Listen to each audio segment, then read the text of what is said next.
Have you ever felt that the opinions of others, the daily challenges, and even your own thoughts seem to have an immense power over you?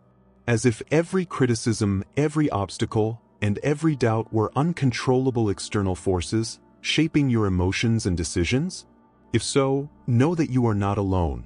But what if I told you that there is a way to free yourself from this cycle and achieve a mental state where nothing really affects you? Carl Jung, one of the greatest thinkers in modern psychology, dedicated his life to understanding the workings of the human mind.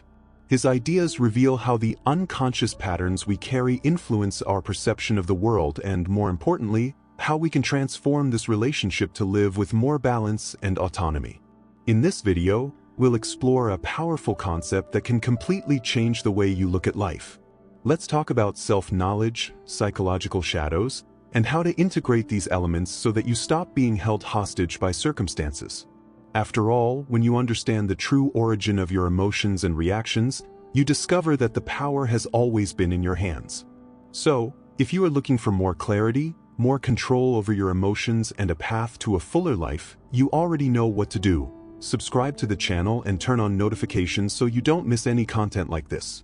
Now, get ready, because what comes next can open your mind to a new way of living. Carl Jung believed that the human mind is like an iceberg.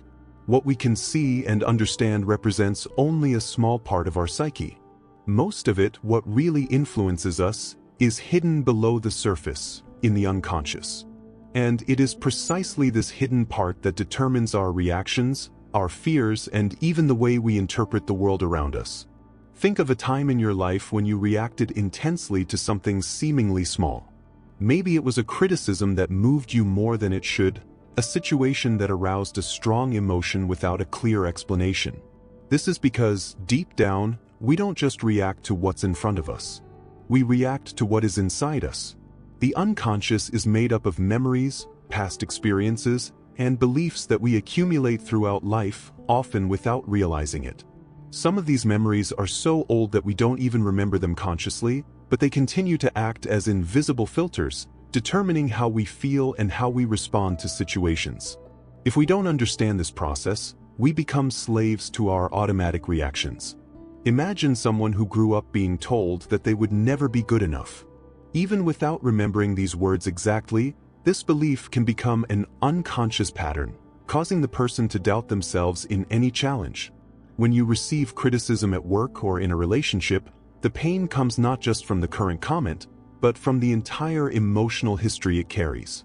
The problem is not in the criticism itself, but in the way in which this criticism activates a deeper fear. Jung called these hidden elements archetypes and shadows. Archetypes are universal patterns of the human psyche, present in all cultures and times, while shadows are parts of us that we repress or deny. Everything that we do not accept in ourselves, everything that we have been taught to hide or avoid, becomes a shadow. And the more we repress these parts, the more they control us without us realizing it. Therefore, when something affects you deeply, the question is not only in the event itself, but in what it awakens within you. The external world serves only as a mirror, reflecting what already exists internally. And it is exactly at this point that the true transformation begins.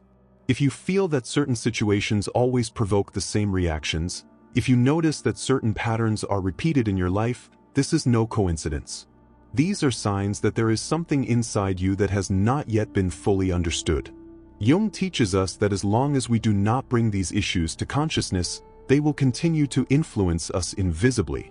But the moment we begin to see these patterns is the moment we begin to regain control over our emotions and choices. Understanding this process does not mean that we will never be affected by anything again. It does mean that we will be aware of what is really happening and will be able to choose how to react. Instead of being overwhelmed by automatic emotions, we can understand their origin and deal with them in a wiser and more balanced way. And here the big question arises. If everything that affects us comes from within, how can we free ourselves from this cycle? How can we transform our relationship with emotions and build a stronger, more resilient mind? The answer to this lies in the way we deal with our shadows and in the journey of self-knowledge that Jung proposes. If we want to free ourselves from the emotional ties that make us react impulsively, we need to face what Jung called the shadow. The shadow is everything we deny in ourselves, the fears we avoid, the traits of our personality that we hide because, at some point, we learned that they were not acceptable. The problem is that what we repress does not disappear.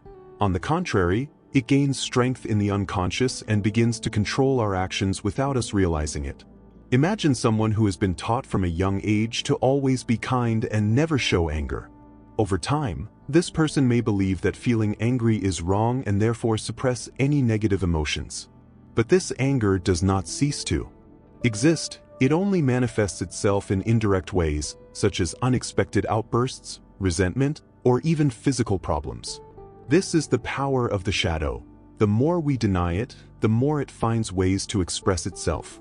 The first step to becoming emotionally unshakable is to recognize that these hidden parts exist. This does not mean that we should surrender to them, but rather understand them. Instead of denying your emotions, start observing them with curiosity. Ask yourself, why does this affect me so much? What is this situation awakening within me? What memory or belief can be connected to this reaction?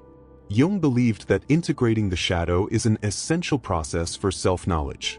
When we accept that we are complete beings with qualities and defects, light and darkness, we begin to have real control over our emotions. We stop being victims of our impulses and start acting consciously.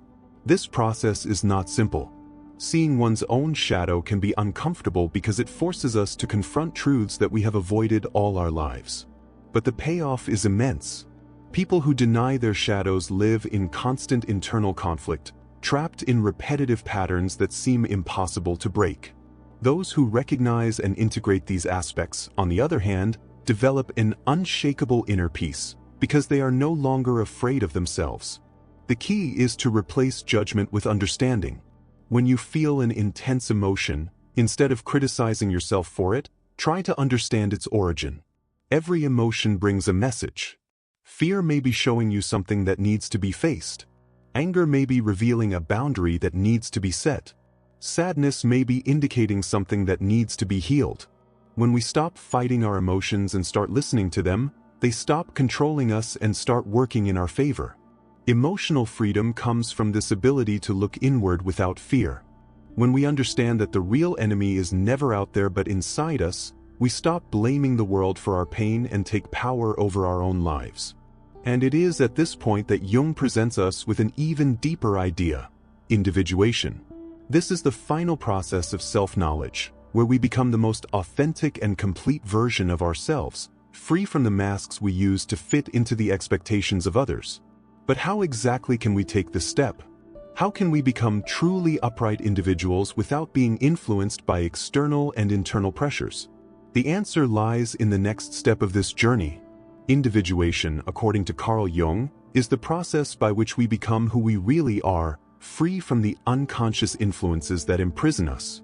It's a path of deep self-knowledge, where we integrate all parts of our psyche, both the qualities we like and the aspects we try to hide. When we reach this state, we stop being dominated by automatic patterns and start acting from a genuine understanding of ourselves. But why is this so difficult? Because, from an early age, we are conditioned to believe that we must fit into external standards to be accepted. We create masks to adapt to the expectations of society, family, friends, and even our own illusions. Gradually, we move away from our essence and become characters in a story that we don't write consciously. Individuation requires us to question all of this. Who would you be if you weren't trying to please anyone? What do you really want for your life, beyond the expectations imposed by others? What parts of yourself are you afraid to accept? These are essential questions for anyone who wants to free themselves from outside influences and find an authentic path. Jung teaches us that this process goes through 4 major phases. First, we need to recognize the persona, which is the mask we use to interact with the world. Then we face the shadow, which are the repressed aspects of our personality. We then connect with the animus or anima, which represent the unconscious part of our psyche that complements our being. Finally, we find the self, our true identity, where everything is balanced. This is not a linear path. Often, we think we already know ourselves, but as we face new challenges, we realize that there are still hidden parts to be explored. Self-knowledge is not a final destination, but an ongoing journey. And the more we delve deeper, the more we realize that what once affected us loses its strength. One of the most effective ways to move forward on this journey is through conscious observation. Instead of simply reacting to situations, stop and analyze. What emotions arise? What do they say about you? Is there any pattern that repeats itself? Each intense emotion can be seen as a portal to a deeper understanding of your own mind. Another fundamental aspect is the courage to challenge limiting beliefs. Many of the ideas we carry about ourselves are not absolute truths, but rather narratives that have been imposed over time. If you believe that you are not good enough, that you do not deserve to be happy, or that you need to prove yourself all the time, ask yourself, does this belief really come from me, or was it something I learned at some point in my life? When we begin to question these stories, we realize that we can rewrite them. Individuation does not mean that we will never have doubts or challenges again, but rather that we will be able to face them with more awareness and balance. People who walk this path develop an inner strength that does not depend on external validation. They don't get carried away by criticism or praise, because they know that their value is not in the opinions of others, but in the relationship they have built with themselves. This is true freedom, not to be immune to difficulties, but to have the wisdom not to be defined by them. And when we reach this state, something amazing happens. We begin to see the world more clearly, without the filters of fear or illusions. But this transformation does not happen alone. There are practices and reflections that can accelerate this process and make the path more accessible. How, then, can we apply all this in real life? How to bring this knowledge to everyday life and really change our way of living? That's what we're going to explore next. If understanding the concept of individuation is already transformative, applying it in everyday life is what really makes the difference. After all, there is no point in understanding our shadows, questioning our beliefs, and recognizing our masks if we do not know how to act in the face of situations that test our evolution. Knowledge without practice becomes just an accumulation of information, but when we incorporate it into our lives, it becomes liberating. The first step towards this change is self-observation. Many people live in automatic mode, reacting impulsively to emotions without wondering where they come from. But each emotional reaction brings clues about what we still need to integrate. So whenever something affects you deeply, whether it's a negative comment, a frustrating situation, or a fear that comes out of nowhere, take a break. Take a deep breath and ask yourself, what is this really showing me about myself? This simple attitude can prevent you from being dragged down by unconscious emotions and instead turn every challenge into an opportunity for growth. Another essential practice is the development of self-responsibility. When we understand that our experience in the world is largely a reflection of what we carry internally, we stop blaming others for our pain. This does not mean that there are no external injustices or that everything depends only on us, but rather that our reaction to these situations is under our control. Instead of asking, "Why is this happening to me?" try asking, "What can I learn from this?" This shift in perspective takes power away from external circumstances and gives you back the command of life itself. Shadow integration also needs to be actively worked on. This involves recognizing the repressed aspects of your personality and finding healthy ways to express them. If you have a hard time setting boundaries, you can practice saying no without guilt. If you experience anger frequently, you can explore it through writing, sports, or meditation, rather than ignoring or repressing it. When we give space to our emotions without fear or judgment, they are no longer unconscious forces that sabotage us and become tools for self-development. Another fundamental strategy is internal silence. Modern society is noisy, full of stimuli that take us away from ourselves.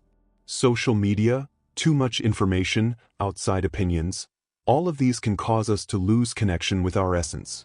Taking time for silence, whether through meditation, nature walks, or simply taking time away from distractions, allows us to listen to the inner voice that we so often ignore. It is in this space that deep insights emerge and that we can realize what really matters. The resignification of beliefs is also a powerful process. Many of the limitations we carry come from ideas that we accept as absolute truths, but that in reality can be questioned.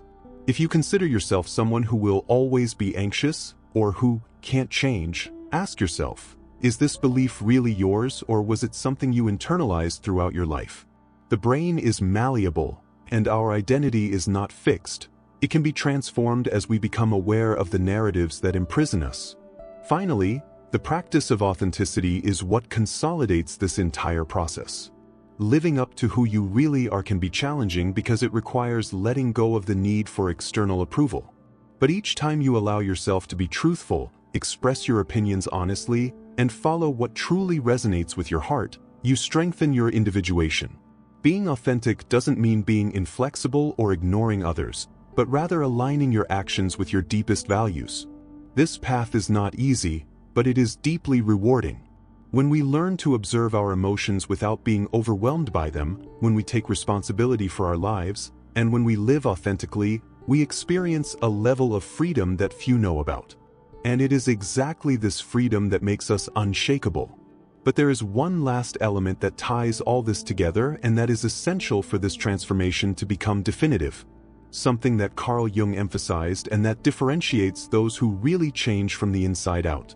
What is missing, then, to consolidate this journey? That's what we're going to explore next. If there is one element that differentiates those who truly transform their lives from those who merely accumulate knowledge, it is integration.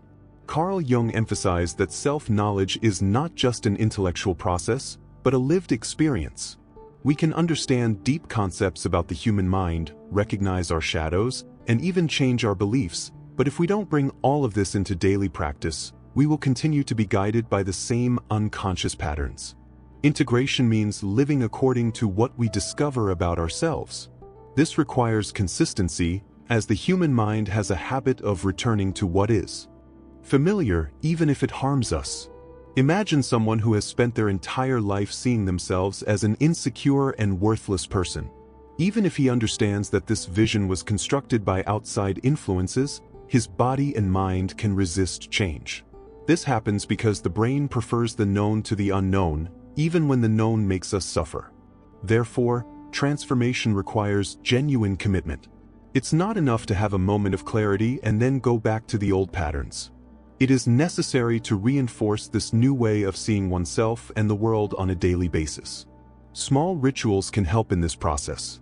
Writing down reflections on your emotions, practicing self-observation throughout the day, questioning old beliefs, and challenging yourself to act differently in the face of the same situations are all effective ways to consolidate change.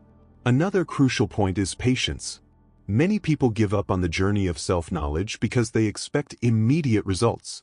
But integrating a new identity takes time. Just as it takes us years to build our beliefs and emotional patterns, we need to allow time for the transformation to happen authentically. It's not about becoming someone else overnight, but about getting back to who we've always been, without the layers of conditioning that have taken us away from our essence. In this process, it is inevitable to face resistance. The closer you are to real change, the more the mind will try to pull you back into your comfort zone. This can manifest as internal doubts, as a fear of losing certain relationships, or even as a feeling of emptiness. Jung called this moment the dark night of the soul, a transitional period where the old identity begins to dissolve, but the new one has not yet been completely built. What few understand is that this phase is not a sign of failure, but of progress. If you feel discomfort when changing, it means that you are breaking with old patterns. The secret is to go through this phase without giving in to the urge to go back. Instead of resisting the discomfort, observe it. Instead of fighting doubts, question them. You don't have to have all the answers right away. Just trust the process and keep moving forward. Another key aspect is building a solid emotional foundation. Jung believed that individuation does not make us invulnerable, but rather resilient. People who walk this path continue to face challenges, but they learn to deal with them differently. They do not despair in the face of difficulties because they know they have the inner resources to face them. And this inner confidence becomes the true source of emotional freedom. Finally, integration leads us to a deeper understanding of life. When we understand that everything that affects us comes from within, we start to see the world in a different way. Criticism loses its strength, because we no longer need external approval. Frustrations lessen, because we understand that challenges are only part of our growth. The fear of the unknown dissolves, because we learn to trust our own ability to adapt. And it is at this point that the real transformation happens. When you integrate all this knowledge and apply it to your life, something changes in you irreversibly. Not only do you become someone stronger and more balanced, but you begin to experience a freedom that few people know about. But then, how to consolidate this change so that it becomes permanent? How do we ensure that everything learned here becomes a foundation for a new way of living? In conclusion, we'll connect all of these dots and reveal how you can take this knowledge with you forever. Throughout this journey, we explore deep concepts about the human mind and discover that what affects us is not, in fact, in the outside world, but within us. Carl Jung showed us that our emotions, reactions, and challenges are reflections of what we carry within, and that by understanding and integrating these hidden parts, we become truly free. But the real question is, what will you do with this knowledge? Because understanding all of this is just the first step. The real power is in the daily application, in the way you choose to see and react to situations that arise in your life. Transformation does not happen all at once. There is no exact moment when everything changes and suddenly you become someone unshakable. It is an ongoing process, which requires patience, persistence, and a conscious choice to become the best version of yourself each day. Every time you observe your emotions without being overwhelmed by them, every time you question an automatic thought or act more authentically, you are empowering that change. And over time, something extraordinary happens. What once affected you begins to lose strength. Criticism doesn't shake you like it used to. The challenges no longer seem like insurmountable obstacles. Emotions cease to be uncontrollable forces and become guides for your growth. You become someone who is not hostage to circumstances, but rather the protagonist of the story itself. This does not mean that you will never feel fear, insecurity, or sadness again. These emotions are part of the human experience and will always exist. The difference is that now you are aware of them. You understand where they come from and know that they don't define who you are. Instead of resisting them or getting carried away by them, you can embrace them and use them as tools to grow. Jung teaches us that individuation is the path to true emotional freedom. Not a freedom that isolates us or makes us indifferent to the world, but a freedom that allows us to live fully, authentically, and at peace with ourselves. This is the true state where nothing affects you, not because you ignore or suppress your emotions, but because you understand and integrate each one. So, at the end of this video, I invite you to take this knowledge into your life. Observe yourself. Ask yourself. Face your shadows with courage. And above all, be patient with yourself. The journey of self-knowledge does not have a definitive end, but each step you take on it brings you closer to a lighter, more conscious, and truer life. If this content made sense to you, share it with someone who also needs to hear this message. And if you want to continue exploring topics like this, subscribe to the channel and activate notifications so you don't miss the next videos. After all, self-knowledge is not a destiny. It is a path that is built every day.